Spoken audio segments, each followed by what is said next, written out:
생생하게 상생하며 YTN 라디오 생생경제. 안녕하세요. YTN 라디오 생생경제 김혜민입니다. 현대 기아차와 애플이 현대카 생산 협상 마무리 단계에 접어들었다고 오늘 미국 CNBC가 보도했습니다.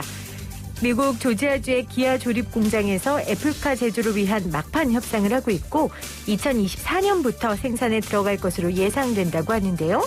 물론 끝날 때까지 끝난 게 아닙니다. 도장을 꽝 찍은 게 아니니 얼마든지 뒤집힐 수 있습니다. 제가 예전에 하드웨어는 우리가 만들고 소프트웨어는 애플이 만들면 정말 멋진 차 나오겠다라고 방송에서 말한 적이 있는데요. 제 말을 들었는지 보란 듯이 애플은 애플카를 만들고 싶은 것이지 애플의 소프트웨어를 장착한 기아 모델을 생산하고 싶은 건 아니다라고 선을 긋기도 했습니다. 물론 이것도 모르는 거죠. 도장 꽝 찍고 나면 어떻게 될지요. 애플이나 현대 기아는 일단 오늘 이 같은 CNBC 보도에 대한 구체적인 논평은 거부했습니다. 2021년 2월 5일 YTN 라디오 생생경제 지금 시작합니다.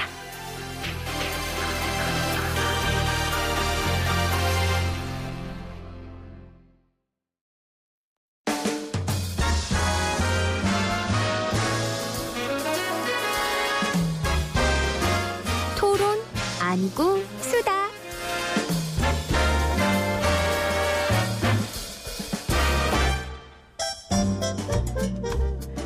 네, 매주 금요일 함께하는 시간입니다. 토론 아니고 수다. 오늘은 조금 특별한 수다를 준비했습니다. 팬데믹 경제학인데요.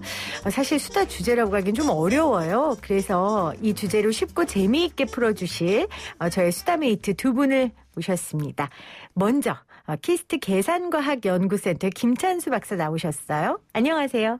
예, 안녕하세요. 김찬수입니다. 키스트라고 읽는 거 맞죠? 네, 감사합니다. 아유, 깜짝 놀랐네요, 순간. 네, 그리고요, 경제학자 우석훈 박사 나오셨어요. 어서 오세요, 박사님. 예, 안녕하세요. 반갑습니다. 네. 자, 우석훈 박사님은 제가 맨날 어려운 주제에만 모시는 것 같아요. 단골 손님. 하다 보니까 그렇게 됐는데 네. 원래 경제학이 쉬운 얘기가 없어요. 그래서 이 정도면 쉬운 거예요. 그렇죠. 제가 무식해서 어렵다고 느끼는 거 아니죠? 원래 어려운 거 맞죠? 쉬운 얘기를 어렵게 만드는 게 경제학 박사들이 밥 먹고 사는 방법이에요. 맞아요, 김찬수 박사님? 저도 동의합니다. 쉬운 얘기를 어렵게 만드는. 근데 이 어렵게 만드는 요소 중에 하나가 숫자가 일단 막 나오면 저는 너무 어렵거든요. 근데 우리 김찬수 박사님은 이 숫자를 주로 연구하시는 분이네요. 계산과학연구센터는 뭐 하는데요? 예. 사실 저도 우석훈 박사님처럼 경제학 박사긴 한데요. 네. 그러다 보니까 저도 쉬운 문제 어렵게 푸는 사람이 됐는데 네. 계산과학센터는 이제 정말 말처럼 숫자로 나타내어지는 여러 가지 현상, 재료 현상, 경제 현상, 생물학 현상 등을 이제 시뮬레이션, 컴퓨터를 통해서 풀어가고 이해하는 그런 연구들을 주로 하고 있습니다. 그렇군요. 그러면 작년 한 해 뭘 많이 계산하셨어요? 어떤 주제를? 저는 사실은 이제 저희 그룹에서는 요새 하는 코로나19 관련된 연구들을 많이 했는데요. 네. 예컨대 과학적인 해석에 기반해서 방역 정책을 어떻게 평가해야 하는가, 혹은 설계를 지원하는가 그런 연구들을 했고요. 네. 대표적으로 사회적 거리두기 단계랑 지역의 이동 제한 효과 같은 것들, 마스크 착용이나 손 씻기 효과, 혹은 아주 초에 각급 학교를 언제 개학해야 할 것인가. 또 추석이나 수능, 겨울에 유행 예측을 하고 어떤 네. 방역 정책을 써야 하는가들이 시뮬레이션들을 했었고요. 그리고 이후에는 미규명 감염자가 얼마나 많이 있겠는가, 아하. 그리고 성별, 연령별 감염 전파 경로가 어떻게 되는지, 그리고 굉장히 위험한 행동 요인이 뭔지, 그다음에 재난지원금과 관련한 효과 이런 것들도 분석을 해본 적이 있습니다. 와, 1년 동안 우리 삶에 정말 밀접하게 영향을 끼쳤던 그런 방역 지침들의 기본 자료를 만드는 작업들을 1년 동안 하셨던 거네요. 예, 어떻게 그런 시뮬레이션들, 계산들을 좀 해왔습니다. 알겠습니다. 네. 오늘 좀 그 관련된 질문을 우리 박사님께 드리도록 하겠습니다. 두 분 다 박사님이어서 이거 어떻게 또 호칭해야 될지 모르겠는데, 우석훈 박사님은 저희가 또 특별히 모신 게 팬데믹 경제학 관련 책을 지금 집필 중에 있으시다면서요? 예, 그렇게 됐는데 이제 보니까 팬데믹 현상 자체가 그 롱테일이라고 부르는데 이 꼬리가 굉장히 길게 나오는 현상이에요. 네. 근데 재난들을 보면은 이제 우리가 익숙한 게 뭐 홍수나 태풍 혹은 지진 같은 것들은 이벤트가 앞쪽에 집중돼요. 확 이벤트가 지나고 나면은 그 다음에 이제 별 일이 없이 이제 그 상태로 끝인데 팬데믹은 앞에 있는 이벤트들이 끝나고 나서도 그 뒤가 굉장히 긴 스타일이거든요. 그래서 딱 제가 작년에 말해보니까 지금부터가 진짜 이걸 좀 살펴야 될 때인 것 같다라고 해서 근데 사람들이 지금쯤 늦지 않냐고 4년 동안 진행될 거니까 지금도 괜찮다고. 아니 그 박사님 책을 위해서는 그 말이 괜찮은데 저희로서는 굉장히 무섭네요. 앞으로 4년간 이 팬데믹 경제학 책을 우리가 들여다보게 될 거라는 말씀이신 거예요? 근데 예를 들면 가장 오래 갈 게 네.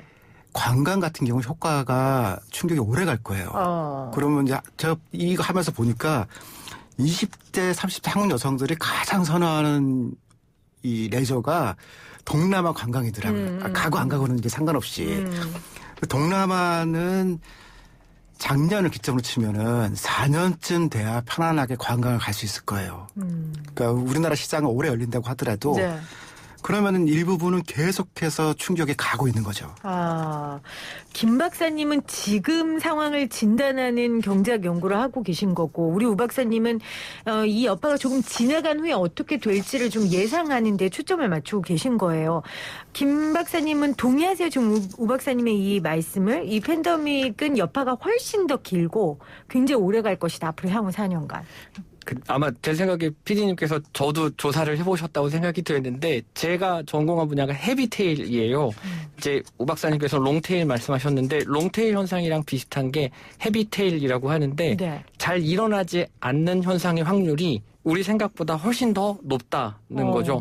그러니까 예컨대 후쿠시마 지진이 일어날 확률이 뭐 몇십만 분의 1이라고 생각했으나 알고 봤더니 몇만 년 분의 1이었다라는 것처럼 그래서 똑같이 지금 팬데믹도 생각하지 못했던 데서 자꾸 이렇게 감염이 발생하고 터지는 것들이 그런 헤비테일로 생각할 수 있을 것 같습니다. 와. 그러면 우 박사님 말씀처럼 조금 더 긴장해야 되지 않겠는가 동의가 됩니다.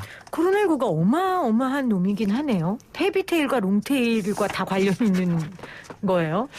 꼬리가 긴 것 같습니다. 와, 그렇군요. 그래서 우리가 지금 이런 시간들을 보내고 있는데, 자, 그러면 오늘 두 분과 함께 한국 경제의 현상을 좀 통계로 진단하고 코로나19 지금 한가운데 있는, 그리고 그 통계에 따른 우리 앞으로의 상황을 조금 생각해 볼 텐데요. 먼저 김 박사님한테 가장 기본적인 질문. 그 코로나19 확진자 숫자 매일매일 확인하잖아요. 예. 이거 어떻게 나오는 거고 얼마나 믿을 수 있는 건지 그게 궁금하더라고요. 저는 뭐 우선 먼저 말씀드리면 믿을 수 없지 않다. 그러니까 믿어야만 한다고 생각하고 실제로 믿을 수도 있다고 생각을 합니다. 네. 그게 이제 크게는 두 가지로 이제 조사를 하게 되는데 이제 전국의 역학조사관들께서 실제 발생한 장소에 나가셔서 이제 걸린 감염자 혹은 확진자로 이제 바뀐 분들을 인터뷰를 하시고요. 이분의 환자 신고가 되는 데이터베이스를 작성합니다. 어디 살고 이제 어떤 나이고 뭐 등등 하는 가장 기초적인 정보가 있고요. 그다음에 나아가서 기초 역학조사 데이터베이스라는 걸 또 작성을 하세요. 네. 이제 누구한테 걸렸고 걸렸을 때 최초의 증상은 무엇이며 기저질환이 뭐가 있는지를 의사 선생님의 입장으로서 계속 진단을 하거든요. 근데 그런 자료가 다 모여져 있고요. 그런 자료를 이전과 비교해 가면서 업데이트를 하고 이제 확진자 수를 발표를 하게 됩니다. 그리고 실제로 확진이라고 하는 거는 PCR 검사 같은 굉장히 생물학적인, 그러니까 과학적인 검사를 통하기 때문에 확진됐다는 사실은 맞다인 거고요. 이 과정에서 데이터베이스를 정리하는 그 역학조사관들의 노력은 믿지 않을 수가 없는. 네. 실제로 뭐 늘 밤을 새가시면서 일을 하시니까요. 네. 우 박사님 믿어도 되는 거죠, 김 박사님 말? 근데 이제 저도 세계적인 이런 수치를 보다 보면은 네. 특히 이제 미국 같은 경우는 이제 주별로 이 정확한 수치를 여기 가서 마저 확인해라 이렇게 쭉 나오니까 가보면 뭐 몇 개 해봤더니 비슷하거든요. 근데 이게 개도국이나 이제 저개발 국가에 있는 수치들이 어느 정도 신빙성을 갖고 봐야 되느냐 이를테면 좀 민감한데요. 이제 이를테면 북한은 없다는 거 아니에요. 근데 이제 이 다른 나라들도 사실 굉장히 적게 발표되는 나라들이 있는데 중국 관련돼서도 우리가 의문점 되게 많이 제기했잖아요. 중국을 보니까 최근 숫자로 10만 명당 확진자 수를 발생률이라고 하거든요. 네. 150명이고 일본이 300명이에요. 이 정도면 미국 7,600 뭐 이런 거에 비하면 굉장히 적게 나온 거거든요. 중국은 7명이더라고요, 그게. 그러니까 워낙 인구 숫자가 크니까 한 지역을 이렇게 했더라도 그러니까 이제 이게 국제 간의 비교를 하는데 이 모두가 정확하게 할 거냐라는 의문은 저도 가끔 듭니다. 그 방법은 다른 거예요? 전 세계적으로? 각 국가마다? 다를 겁니다. 다르고. 예, 왜냐하면 그 데이터베이스, 그러니까 작성하는 문항들이 다르기 때문에 다를 수밖에 없을 거라고 생각하고 네. 그런 면에서 사실은 한국, 아까 중국 말씀하셨는데 믿기 어려운 부분이 저도 많다고 동의가 되지만 한국의 경우는 그 조사서의 양식도 그렇고 방식도 그렇고 믿을 수 있는 부분이 꽤 된다고 생각됩니다. 네. 자, 우리가 코로나 지금 3차 유행을 지나가고 있어요. 1차가 신천지발 코로나라고 우리가 소위 부르고요. 2차가 이제 광복절 관련해서고 3차는 뭐라고 불러요? 이름이 있어요? 3차는 3차 대유행이라고 3차 그냥 주로. 3차 별명이 없군요. 네. 우 박사님은 개인적으로 1차, 2차, 3차 중에 뭐가 제일 가장 공포스럽고 걱정되셨어요? 저는 지금이 제일 공포스럽죠. 왜요? 이게 다 어렵다 그럴 때는 사실은 조금씩 더 협력이 되는데 백신이 나온다라고 하는 순간부터 이완될 거다라는 생각이 들거든요. 그러니까 이게 굉장히 길 거다라는 공포가 들고 일단 우리는 이거 3차 유행이라고 하는데 보통 국제적으로는 지금이 2차 유행 기간이거든요. 그리고 2차 격리로 치면 이제 2차 격리 중인 기간인데 네. 다른 나라에 없는 이제 올 여름에 꽤 우리가 한 번 더 있었죠. 지금 이게 끝나갈 건지 진짜 길게 갈 건지 이게 이제 초미의 관심사입니다. 김 박사님은 어떠세요? 직접 통계를 내는 분으로서 1차, 2차, 3차 중에 가장 위기? 가장 이건 정말 심각하다 했다고 생각했던 위기는 어떤 차수예요? 저도 지금이라고 생각이 되고요. 이렇게 보다 보면 실제로 이제 아까 말씀하신 신천지 같은 데는 집중된 곳이 있어서 뭐 이렇게 오히려 긍정적인 효과도 있었습니다. 네. 딱 막힌 곳에서 그렇게 발생을 했기 때문에 사람들이 주의할 수 있는 굉장히 좋은 시그널링도 됐었고요. 근데 그 이후에 어떤 일들이 있었냐면 소위 말해서 정책이 이렇게 플라토가 되는 시간이 있다 보면 꼭 다시 올라갑니다. 그러니까 이미 그 속에서는 부글부글 끓고 있는 형태인 거죠. 그런데 50명이 2주 이렇게 나오면 되게 떨어져야 되거든요. 근데 떨어지지 않는 거는 무슨 일들이 있는 건데 그렇게 되면 항상 올라갑니다. 이번에도 뭐 400명 있다가 다시 올라가고 300명 있다가 올라가고 그런 것들이 그래서 저도 지금이 가장 두렵습니다. 가장 두렵다. 그 작년에 김찬수 박사가 발표한 거에 따르면 우리가 이제 광복절 집회 발 코로나라고 부르긴 하는데 사실 그걸 가지고도 사람들이 많은 말들을 하잖아요. 그런데 그 당시에 코로나19 확진자가 불규칙적으로 증감을 반복했는데 이때 실제로 평균 감염자가 보고된 확진자보다 6.2배가 많았다. 이런 발표를 하셨어요. 예. 그랬었던 적이 있는데요. 네. 방금 전에 말씀드린 것처럼 이렇게 정체기가 있으면 이게 뒤에서 어떤 일이 일어나는가를 생각하게 되는데 그때 뭐 50명에서 70명 사이 정체기가 있었거든요. 그런데 그 뒤에 소위 말해서 저희가 찾지 못했던 미규명인 감염자들이 모르는 사이에 막 옮기고 있었던 거예요. 근데 그렇게 50명이 쭈루룩 나오려면 그 뒤에 얼마가 옮기고 있어야 우리가 당시에 검진율을 통해서 사람들이 걸렸다는 걸 역산할 수 있느냐 해서 막 인공지능이랑 저희 모형을 통해서 해봤더니 평균적으로 6.2배, 뭐 어떤 날은 3배, 어떤 날은 10배 이렇게 되는데요. 평균적으로 6배 정도가 있어야 그렇게 정체가 됐고 그게 이제 갑자기 한 번에 대규모 진단이 되면 확 터지는 거가 되는 거죠. 네네. 예. 우 박사님 뭐 경제학 박사시기도 하시지만 우리 시대의 중요한 현안 같은 데 목소리를 내시는 지식인이니까 사실 2차 광복절발 팬데믹은 정치권 내에서도 굉장히 말들이 많았고 이용들을 많이 했잖아요. 예, 그랬죠. 사실 이럴 때 이런 통계가 주는 신뢰가 굉장히 중요할 것 같은데 이 2차 유행 관련해서 지금 결국은 감염자 수가 더 훨씬 많았다는 거죠? 우리가 그 발표했던 것보다? 맞습니다. 네. 이 상황을 좀 어떻게 우리가 받아들여야 될까요, 박사님? 근데 그거는 어쩔 수 없다고 생각을 해요.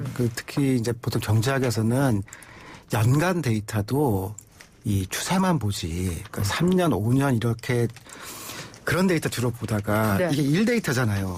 하루, 그리고 어떨 때는 막 오전, 오후도 나누거든요. 그러니까 조금 전에 이제 말씀하신 것처럼 전체적인 모수가 있으면 거기 노출 빈도라고 하면은 뭐 3배나 5배가 더 있을 거다. 이상한 계산은 아닌 것 같고요. 또 한 가지는 예전에 그 1차 유행 때 미국의 뉴욕이나 이런 데서 하는 거 보니까 전수조사를 하더라고요. 네. 아니, 그러니까 이 항체조사를 하더라고요. 그래서 아직 이 사람은 환자가 아니지만 길거리에서 무작위로 잡아 이렇게 해서 해보니까 이 도시에 지금 몇 프로일 것 같다. 이렇게 해서 나온 게 아니라 우리는 환자들이 가장 확진된 율이거든요. 그러니까 실제로는 지도나 이런 걸 만들 수 있는 형태가 아니에요. 그래서 저도 이제 초기에는 돈이 좀 들더라도 일부 샘플링을 해서 항체 조사를 해서 어느 지역에 지금 그러니까 꼭 환자 아니더라도 어느 정도 돼 있고 좀 파악을 하자라는 얘기를 했었는데 네. 여력이 없다라고 안 했거든요. 근데 그러니까 이제 전체적으로는 우리가 지도나 그 지역별 이런 거를 안 갖추고 병원에 오거나 진단하신 분들 위주로 돼 있으니까 모수는 이거보다 크다라고 생각하는 게 당연하겠죠. 그러면 박사님 이 말은 사실 두 분 하는 말 제가 지금 거의 한 60% 정도만 제가 이해를 하거든요. 여러분 저만 그런 거 아니죠? 이게 왜냐하면 경제학자 분들의 이 수치 관련된 것과 그 통계를 내는 방법이다 보니까 아마 청취자분들도 그러실 텐데 그럼 이거 제 말로 해석하면 그러니까 조용한 감염자? 예. 조용한 전파자. 전파자? 그러니까 우리가 통계에 잡을 수 없는, 그러니까 오 박사님 말처럼 병원에 온 사람들 일단 대상으로 하고 증세 있는 사람들 대상으로 하다 보니까 그런 사람들이 생각보다 굉장히 많다는 얘기입니까? 많았었습니다. 그러니까 최근에 막 1,300, 1,200 이렇게 1,000명대 나오다가 줄어들 때 네. 가장 효과적인 방법이 뭐였느냐? 근데 지금 우 박사님 지적이랑 상당히 비슷한데요. 대규모로 진단 검사를 했습니다. 많을 때는 5만 명까지 했거든요. 그러니까 서울도 150개소로 확대하고 원하면 언제든지 검사해 준다. 그렇게 되면 조용한 전파자가 확진자로 바뀌는 거고 꼬리표가 바뀌잖아요. 그럼 이제 집에 있어야 되고 그러면 이분들이 전파할 가능성이 조금 낮아지고 예, 최근에는 그게 굉장히 유의미한 정책이었다고 평가되고 있습니다. 우리가 3차 때 초반에 그러니까 뭐 역 같은 데에서 임의로 하고 포항시 같은 경우에는 가정당 1명 나와서 검사하는 거 박사님도 그렇게 판단하세요? 이런 방법 괜찮다? 통계적으로 이제 통계를 알기 위해서 우리가 행정을 하는 건 아니니까 제일 좋은 거는 이제 이 항체를 보면은 그 지역에 몇 사람이나 걸렸다 나았다 이걸 알 수 있는데 의료도 한계가 있으니까 이제 지금처럼 이제 샘플링 자체를 늘리는 것도 효과는 있다고 생각해요. 그렇지만 이제 모르는 영역은 계속 존재하는 거죠. 그렇죠. 알겠습니다. 두 분 대화하시다가 서로의 의견에 다른 의견이 있거나 하시고 싶으신 말씀 있으시면 끼어드셔도 돼요. 왜냐하면 두 분이 이제 같은 경제학자시고 뭐 이 샘플을 보는 방법이란지 이게 다를 수 있으니까 두 분 다 너무 얌전하셔가지고 지금 제 눈치만 보시고 좀 아니 그게 아니라 지금 저 우리가 방이 다른 데 있어요. 네, 그래서 맞아요. 마이크 끄고 있어서 얼굴 보고 표정 보면은 야 하고 갑자기 말할 텐데요. 저도 벽 보고 있습니다. 아니. 저도 소울이 아직 안 통하고 있습니다. 아, 그래. 제가 있잖아요. 뭐 소울까지 통하실 필요 없고 제가 있으니까 그냥 두 분 필요하시면 이렇게 공방하셔도 되고 동의하셔도 되고 얼마든지 끼어드셔도 됩니다. 저는 그냥 진행하는 사람이니까요. 알겠습니다. 자, 우리가 좀 이 통계 관련된 얘기는 좀 정리를 하자. 안 그러면 제가 지금 안드로메다로 갈 거야, 정신이. 우 박사님. 이 정부가 정확한 통계를 내고 국민들과 공유하는 건 중요하죠? 아, 그럼요. 그렇죠? 예. 이게 경제학적인 측면에서도 중요합니까? 근데 좀 이런 건 있어요. 이제 정부 발표도 그렇고 또 외국에서도 그렇고 주로 많이 내는 게 오늘의 확진자가 몇 명이었다. 그다음에 오늘 몇 명 사망했다. 이런 숫자가 나오잖아요. 근데 이게 이 순위를 내면 이제 미국이랑 뭐 인도가 굉장히 앞에 가 있고 독일도 앞에 가 있는데 경제적으로 그렇게 유의미한 수치가 되려면은 인구로 그걸 나눠야 돼요. 그래야 큰 나라와 작은 나라 사이가 사라지잖아요. 그러니까 이제 아까 제가 10만 명당 이 확진율 같은 얘기를 했는데 이거는 잘 안 나와요. 그래서 이제 이게 중요한 게 아니라 이를테면 뭐 10만 명 대 몇 명이다라고 하면은 이제 영국이나 프랑스랑 막 순위가 바뀌기도 하고 막 그러거든요. 근데 그 수치는 경제적으로 굉장히 의미가 있습니다. 그러니까 6개월에서 1년 정도 이럴 때 10만 명 대 확진자가 높은 나라다 그러면 거기에는 경제가 굉장히 밑으로 내려가거든요. 영국 같은 경우가 대표적으로 그렇고 우리나 일본 같은 경우가 그걸 굉장히 안정적으로 관리했다 그러면은 상대적으로 GDP 위치가 높아지거든요. 네. 그러니까 이게 좋은 건 아닌데요. 남이 뭘 못하면 이 우리나라 등수가 올라가잖아요. 그렇죠. 근데 거기에 영향을 미치는 거는 총 확진자나 총 사망자가 아니라 인구 대비 확진자거든요. 인구 대비 확진자다. 근데 그거는 이제 큰 경제적으로 의미가 있는데 그런 수치는 이제 좀 찾아봐야 됩니다. 그러니까 언론에서 잘 안 다루더라고요, 그 얘기를. 네. 사실은 이제 통계, 그러니까 저는 두 가지면 말씀드릴 수 있는데, 영국이 굉장히 억울할 겁니다. 왜냐하면 영국은 걸린 사람들의 바이러스에 이제 핑거 프린팅을 전부 다 해서 지놈을 테스트를 하거든요. 네. 너무 그걸 예전부터 한 거예요. 그래서 저희가 지금 영국이 굉장히 빨리 변이된 바이러스를 찾았고, 아하. 그덕에 저희가 부르는 것은 영국발 변이 바이러스라고 네. 하잖아요. 실제로 거기서 생겨나는지는 모르거든요. 그만큼 심층적인 검사를 한 거군요. 억울하겠죠. 네. 네, 마찬가지로 저희도 경제적인 데이터도 예컨대 재난지원금이 어디에 쓰였느냐 하는 핑거프린트가 다 있는지 공개하기도 사실 어렵겠지만 네. 그런 데이터를 가지고서는 이제 저희가 그 분석을 할 때 재난지원금이 어떤 효과가 있었다라고 뭐 효과가 있었다 없었다 뭐 많았다 적었다 얘기를 할 수 있겠지만 너무 자세하게 해놓으면 역시나 영국처럼 억울할 가능성도 있죠. 그러면 정부에선 안 하겠는데요, 우 박사님? 아니 이제 하려고 해야죠. 마음 먹으면은 이제 카드 가지고서 네. 쫙 하면은 특히 이제 해야죠. 재난지원금은 카드 입금 방식으로 됐잖아요. 네. 그러니까 트레이스라는 걸 하려면 할 수는 있는데 네. 그 다음부터 이제 소위 프라이버시라고 그러는 개인이 어디 가서 뭐 먹었는지를 정부가 딱 가지고 있으면은 거기다 막 지역별 통계도 내고 그러면 이제 불안해지기 시작하죠. 근데 박사님 하셨다 안 하셨어요? 재난지원금 관련해서 통계? 재난지원금 관련해서 이제 개인적인 데이터를 가지고 한 건 아니고요. 저희도 이제 그런 개인정보에 굉장히 민감하게 그럼요. 반응하기 때문에 분포 데이터만 가지고 있고 실제로 그 분포가 시간에 대해서 어떻게 바뀌는지 어떤 지역에 그러니까 예컨대 성북구 월곡동에 20대가 어디에 많이 썼는지 하는 분포만 가지고서 시간의 변화를 봤어요. 그래서 유의미한 결론을 좀 내셨어요? 그거는? 사실 재난지원금은 뭐 다른 국제기관에서도 발표들을 많이 하셔서 어느 정도 의미는 있고 실제로도 있다고 평가가 되고요. 그런데 재난지원금을 주겠다고 결정하는 시그널링 때부터 의미가 좀 먼저 나오는 것 같습니다. 그래서 그건 어떤 뜻일까요? 일단 보낸다 할 때부터 사람들이 좀 소비를 늘리나요? 그런 부분들이 확인이 돈이 됐었습니다. 입금될 거니까. 네. 제가 그 일인입니다. 근데 먼저 쓴 돈이 더 많더라고요. 그래서 문제였지만. 저희 집도 그렇습니다. 네. 알겠습니다. 자, 지금 9090님 혹시 아이들에 대한 통계도 있을까요? 하셨는데 또 우리 우 박사님이 아들 둘을 지금 학교도 못 보내고 어린이집 보내고 거의 고통의 나날들을 SNS에 중계하고 계세요. 제가 굉장히 공감하면서 보고 있는데 저희가 좀 그 이야기 뒤에 좀 자세하게 통계 얘기 여기까지 하고요. 이제 통계와 관련돼서 우리한테 좀 밀접한 사회 이야기 좀 나눠보도록 하겠습니다.